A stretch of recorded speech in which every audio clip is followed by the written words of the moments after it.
One man trash is another man treasure. This video tells the story of white farmers in Rhodesia, now Zimbabwe, and South Africa, their land and how changes led to economic trouble, especially in Zimbabwe. Farmers were central to growing food and money for these countries, but history and leadership decision changed everything. We'll explore how land was taken, why farmers were pushed out, and what happened to the economy. Lessons for fairness and leadership. To understand what's going on in South Africa and Zimbabwe, we need to go back in time. History. What happened?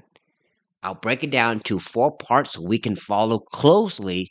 And like always, my villagers, let me know what you know in the comment section because this is how we learn from each other, how we build a better community. Part one, the colonial beginning and white farmers' land. In the 1890s, European settlers, British in Rhodesia, Dutch British in South Africa, took land from African people through wars and unfair deals, like conqueror. But keep in mind, my villagers, there are tribes in Africa already battling each other. In Rhodesia, the British South Africa Company gave land to white settlers for cheap prices or as rewards, pushing African to poor reserves. Doesn't sound very nice.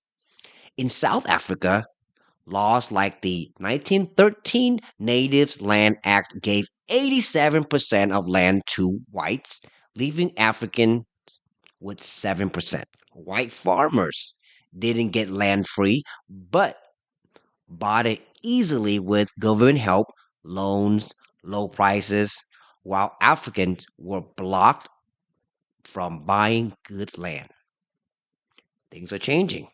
By the 1960s, white farmers, 4,000 in Rhodesia, 50,000 in South Africa, control 70% of the best farmland. Farmland, keyword. Growing crops like tobaccos and maize for money. A little bit about the colonial time, what really happened, what is going on. Now we're going to take a look at white farmers and what they can do to help their country. In Rhodesia, white farmers made Zimbabwe the breadbasket of Africa. When you get this name, breadbasket of Africa, that means you are the breadwinner for your country. That is a honorable name. There's a reason for that. Producing food and exports tobacco, maize that earn 60% of the country's money. 60%. That is huge. In South Africa, white farmers grew wine, fruit, and grain, supporting a strong economy with government subsidies and cheap African labor. Their success came from experience, tools, and government support like roads, water, loans, which African farmers didn't get. But this system was unfair. Unfair. African workers and farmers were paid little and had no land rights, causing anger and resistance. You see, my villagers, this is where it starts boiling. What is going on? Why can't I get land just like the white man? Farmland is different from land. Keep it in mind as we continue, my villagers. So, since the resistance started and people are angry, mainly Africans, what it's going to lead to? End of white rule and land changes. In Rhodesia, Africans fought a war, 1964 through 1979, against white rule. In 1980, Zimbabwe became independent under Robert Mugabe. White farmers stayed at first, and Zimbabwe's farm did well in the 1980s. But land inequality, whites still own 70%, caused tension. And this is where things go downhill. In South Africa, apartheid and in 1994, white farmers kept most land, but new laws pushed for land sharing causing worry. So when I say push for land, we're talking about farmland. So these are farmers, white farmers, been working their whole life to build up, I call it fertilized land, where you can grow crops on it. Regular land doesn't come with this. It takes hard earned sweat, no sleep, whatever it is, to make these farmland in Zimbabwe. Mugabe started taking white farms in 2000 to give to Africans, but it was messy. Farms were given to loyalists, not skilled farmers. Downhill. By 2010, my villagers, most white farmers, 3,700 of 4,000 left Zimbabwe, and many in South Africa faced crime or sold farms due to costs. Let me do some quick math. So this is 4,000 white farmers dropped down to 300 because 3,700 left. They want nothing to do with it because why? There are people, white people, getting unalive. The men get unalive. They grape the woman and take their land. This is horrendous.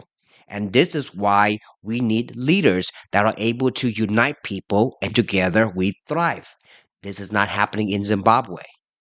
And we're going to find out what exactly is happening in Zimbabwe. The economy, it's not sustainable. Zimbabwe's economy collapse and leadership failures.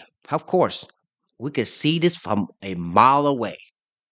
You cannot give land that people work hard all their life to loyalists, to unskilled farmer, because it will collapse.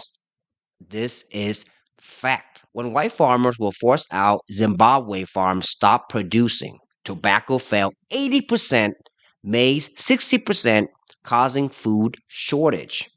The economy shrank 40% in 2008. Money became worthless. I call this hyperinflation, and 80% of people lost jobs. Bad leadership by Mugabe was the key to the fall, the collapse of Zimbabwe economy. I'm sorry, my villagers, I can't sugarcoat it. I'm not a doctor. He gave land to friends, not farmers, and didn't train new owners. Bam, strike one. He printed too much money, causing prices to skyrocket. Bam, strike two. Strike three is going to fall like an avalanche onto the people. His action scared away investors and brought sanctions from other nations. Because when other nations see you as a failed leader, they don't want to invest with you because you have no idea what you're doing. And this is where I get very angry when I see this because this reminds me of a communist rule country. I fled Vietnam because of similarity like this. And I'm sorry to the Africans that fell for Mugabe trap, Mugabe wise words, but he is not doing what he's supposed to. You can't give land to friends, not farmers. Who's going to grow for your country? Your friends are not going to do it because they lack the experience. Let me continue. South Africa avoided this because leaders like Mandela kept farms running and the economy stable, though land issues remain. Mandela smarter than Mugabe. But let me continue. Zimbabwe collapse wasn't just losing white farmers, it was poor planning and greed. Communism. When leaders speak a lot of stuff but do very little, they trick the mind of the weak, manipulate a whole civilization for their own gain, their profit, and they give it to their friends, and the real hard working people suffer. And this is exactly what happened in Zimbabwe. My tone changed because I fled Vietnam for a similar situation, and I do not forgive communist leaders. That's just me. Let me know what you think in the comment section. If you fled a communist country, you will understand what I'm talking about. But let me continue, villagers, because the end of all this madness, we need to look at how can we come together? How can we unite to help people? White farmers built strong economies in Zimbabwe and South Africa, but their land came from unfair colonial times. This is a fact. Zimbabwe's collapse show what happens when leaders act for power, not people. Land reform failed without training or fairness. South Africa's story shows better leadership can keep things stable, but fairness is still needed. What is the lesson through all of this? Good leaders plan carefully, share fairly, and help everyone grow like a healthy farm. How can we assure fairness and strong leadership in this situation, my villagers?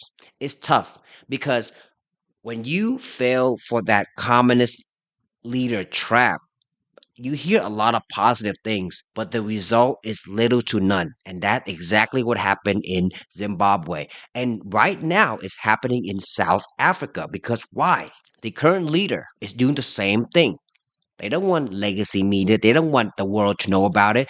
But white farmers are getting unalive. So they have to fled. And what's going to happen in Zimbabwe will happen in South Africa because you cannot train lazy people. You cannot take away good farmers who have decades of experience and just give land to a certain group of people thinking that they will replicate what you did for your country. Impossible. But I believe in a better tomorrow. My 2 cents may not pay for your bill, but I pray to the higher being that Africans will wake up and see that their leaders are nothing but fakes. I hope I'm wrong, but history will repeat itself and I've seen these type of situation many times. I fled from a communist rule country. I pray for Africa. I pray for South African, but things will not get better until the people, their mindset, wake up and hold corrupted leaders accountable. South African did not appreciate white farmers, so they fled to other nations. Some went to United States. They are now considered treasure to United States because of their skills in farming. They can replicate what they once did in South Africa and bring it to United States. This is treasure. And knowing the fake corrupted leader, what they would say, these cowards fled our country. They are cowards. No, they're leaving because they have family that are getting unalive by racists, by hatred, and by fake leaders cannot protect or build a plan to distribute land in a fair way. Before you attack me, villagers, understand that I understand. During a time, once upon a time, there are unfairness, but a system was proven to work, and that is there are smarter farmers. White farmers know what they're doing. Instead of taking their land away, why don't we find a way to work together? It's not hard. But it resulted in what? White farmers are fleeing because they're getting unalive left and right, while their women get raped, their land gets stolen, their life not safe, and now their leaders calling these people who value families cowards. I wouldn't want to live there. Would you? Let me know in the comment section. And with that, I'll end this video. But thank you to my villagers for opening my eyes to this whole situation. I now understand it fully why South Africa will be the Zimbabwe 2.0. Shameful. Shame on the leaders for doing this to its people. And I pray to the higher being that South Africans will wake up and hold their leaders accountable. Change your mindset and growth will come. Don't trust fake leadership. Broken promises, hold them accountable. With that, my villagers, thank you for watching, and I'll see you on the next video.